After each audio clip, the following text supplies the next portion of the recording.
A new lead couple, Takashi and Machiko, with no memories of their past, arrive at Quindecim Bar. The bartender Decim welcomes them and explains the circumstances. Decim does not tell them where they are, and informs them that they are going to play a game at the stake of their lives. Takashi objects and tries to find the bar exit, but when he does not find the way out, he and his wife are forced to play the dart game in which each dart landed is linked to the partner's organs. The game begins and Takashi and Machiko, after their first shot, realize that they need to defy their shot to avoid the pain. The game progresses with both purposely avoiding hitting the target, but soon Takashi begins to assume that losing in the game will land him in the mouth of death. He intentionally strikes a dart on the target, but claims it to be a slip of the hand. When it is Machiko's turn, she trembles and accidentally hits the target with a dart. Takashi screams with pain, and taking Machiko's actions to be deliberate, decides to go against her in the game. Machiko requests him not to hit on her belly since she is 10 weeks expected, and was about to mention her pregnancy on their honeymoon trip. Even after knowing about Machiko's pregnancy, Takashi hits the dart on the belly, and this is where they start reviving their memories. Takashi accuses Machiko of having an affair even when she is married. Machiko denies it, but Takashi continues accusing her. After hearing Takashi's excuses when Machiko's heart fills with sorrow, she intentionally lands her last dart on the heart. Takashi has extreme suffering as a result, and Machiko ends up winning the match with the highest score. After losing the game with the fear of dying, Takashi tries to pull darts out to play the game again. But it is in vain since the game has already ended. Just then, Machiko realizes that they are dead and are here for their final judgments. Takashi no longer accepts reality and blames Machiko for having a child by someone else. Machiko continues to deny, but when Takashi does not accept her denials, she confesses that all accusations are true.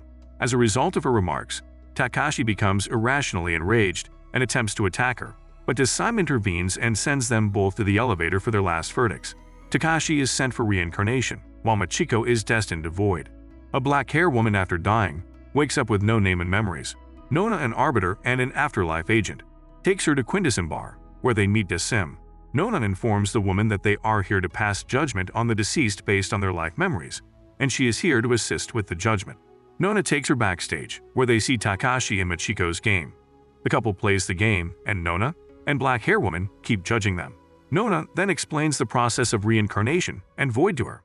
If reincarnated, their soul will inhabit another person, and if they are sent to the void, their soul will be lost, and they will plunge into deep darkness.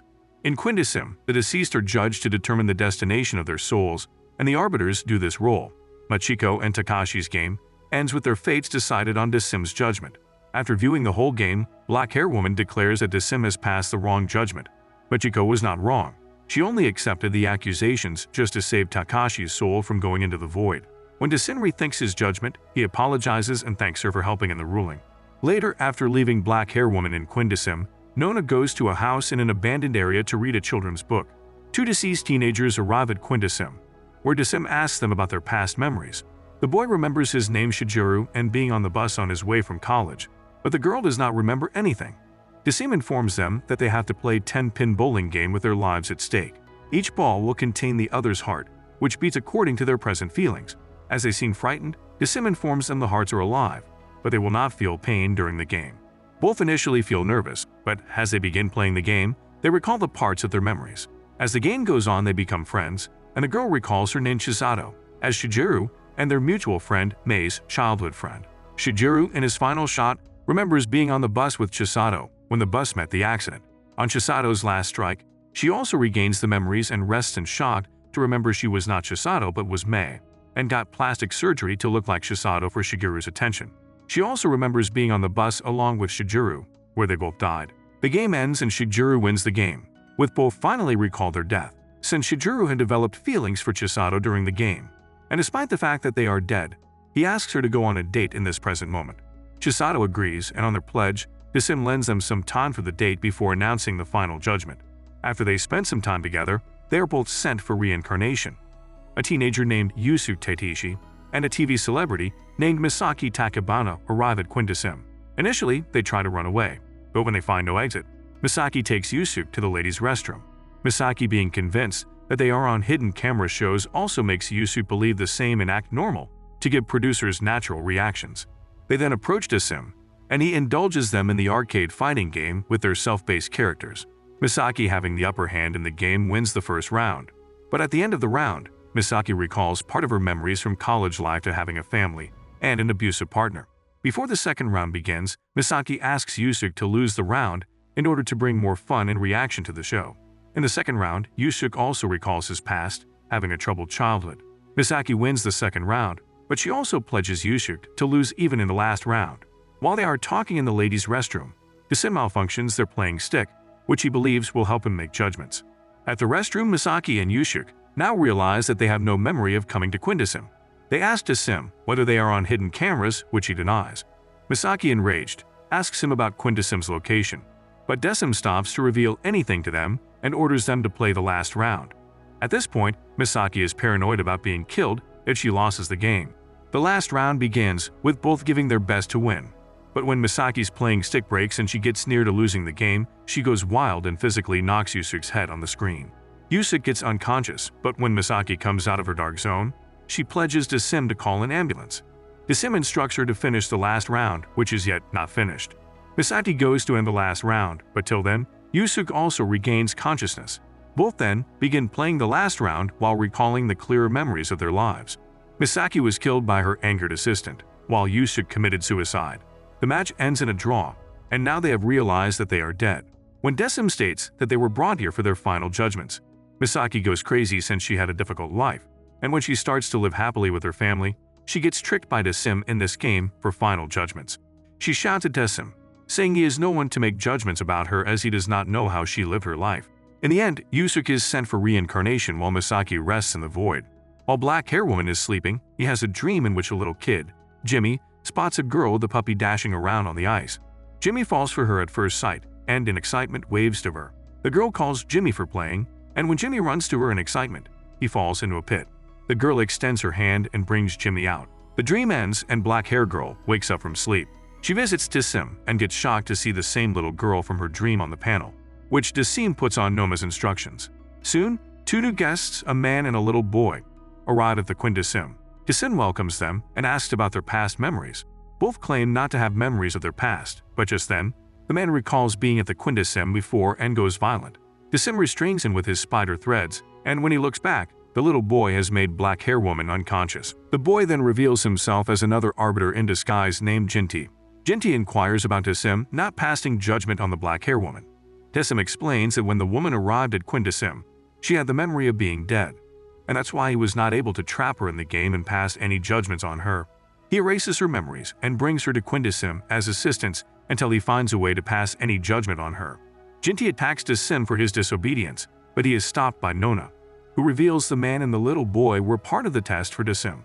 According to Nona, Dasim was preoccupied with the man, a dummy with memories implanted, and didn't realize the boy had no memories. She instructs Dasim not to repeat the mistake again in the future. When everyone leaves, Dasim puts an unconscious Black Hair Woman on her bed, where her dream begins from where it ended. Jimmy comes to know the name of the little girl, Chavit, and promises to the Sky Stars to confess his feelings to the little girl one day. Later, Nona is seen reading a children's book at her home with the same kids, Jimmy and Chavit, on the book cover. For the next guests, a joyful high school girl, Mayu Arita, and a member of the popular boy band CHA dance prince Harada arrive at Jinty's Arbiter Bar.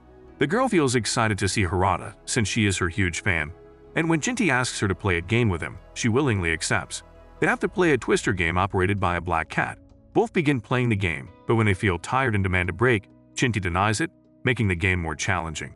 Jinty modifies the rules of the game, making the gaming mat's environment fluctuate depending on which panel players step on, from heating to icy cold. Mayu and Harada are abruptly placed in a near-death predicament above a pit of spikes. Just when Harada is ready to push Mayu off to save himself, Mayu decides to give up and lets herself fall. Harada reaches out to grab her, feeling bad for causing one of his ex-girlfriends to commit suicide. Mayu lets go in an effort to save him, but instead of getting killed, she lands safely on rubber spikes. Then Mayu remembers that she died after sliding on soap, and Harada recalls that his lover killed him as retaliation for her sister's suicide, who was his ex-girlfriend. Jinty tries to horrify them by making them realize they are dead, but Mayu only cares about changing clothes since the pressure of the game makes her pee inside. Mayu changes her clothes and much to Jinty's anger, Harada praises her as if they are a couple. Later, Harada and Mayu sing Afterlife Agents, Harada's highly praised song. While checking Quindasim's books, the black-haired woman comes across the Chavit book that she has been dreaming about, regaining part of her memories and realizing she is dead. She asks Dasim about the owner of the book. Desim responds to her inquiry by stating the name of Quinn Desim's former arbitrator. In a flashback from Desim's training, Nona questions him about why he did not use his remote device to change the outcome when watching one of Quinn's death games. Nona was interested in his response that he respected those who had lived complete lives. Quinn left her position as arbitrator and later joined the Information Bureau. While drinking with Nona at her place, Quinn remarks about Desim being an interesting emotional arbitrator.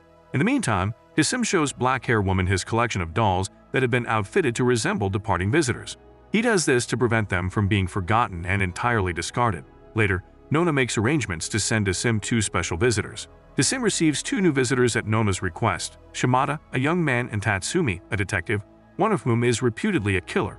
Both do not want to stay at Desim, so they begin looking for a way out. While finding an exit, Shimada discovers a blood-stained knife in his bag. When they fail to find an exit, Desim informs them that playing a game is the only way to get out. Both finally agree and have to play the air hockey game. As the 2 visitors play the game, Tatsumi gradually recalls his wife's murder and Shimada progressively recollects caring for his little sister. Shimada's memory of his sister being assaulted and Tatsumi's desire to take her wife's revenge gives 2 new motives to escape. Desim modifies the rules of the game such that goals cause pain to each player's internal organs. Meantime, curious about the real murderer, black-haired woman pledges Desim to look into the memories he receives about the guests. After viewing the memories, she remains shocked to know both men are murderers. As Shimada continues playing the game, he starts recalling his memories of killing the man who assaulted his sisters, say. Tatsumi also recalls killing the man responsible for the murder of his wife. He also remembers being killed by Shimada. When Shimada fails to recall killing Tatsumi, Tatsumi explains everything. Tatsumi appears to have witnessed Sei's abuse in order to have enough information to judge her attacker. On the other hand, Shimada fatally stabbed Tatsumi because he thought he was a guilty participant in Sei's assault. As the game has already ended with a draw, Shimada rushes to Tatsumi in order to kill him the second time for not stopping his sister's abuser. Desim stops him with his spider threads but does not stop the hatred Shimada expresses for Tatsumi. As Shimada desperately wants to kill Tatsumi, Desim offers him the chance to punish Tatsumi by giving him the pucks containing Tatsumi's organs to stab. However, the black-haired woman opposes and says that he cannot assess people's souls based solely on their memories. Black-haired woman tries to stop Shimada, kills Tatsumi, as his actions will make him end up in the void. Despite her efforts to stop him, Shimada's craving for revenge piles up his thoughts and stabs Pucks, eventually killing Tatsumi. In deep grief about the method of passing judgment, black-haired woman make Desim think that people are more complicated than they seem at first glance. Shimada and Tatsumi may have been banished to the void, as evidenced by the devil being seen atop the elevator. After the last game, Desim starts to doubt his ability to judge people. Nona warns him that he must still judge the black-haired woman because if he does not, she will turn into a dummy. Meantime, Nona sends Desim another visitor, a retired illustrator by the name of Sachiko Wamura. For the old woman, the card game has been decided. The cards used in the game of Old Maid have designs inspired by items significant to Desim, the black-haired woman, and the woman.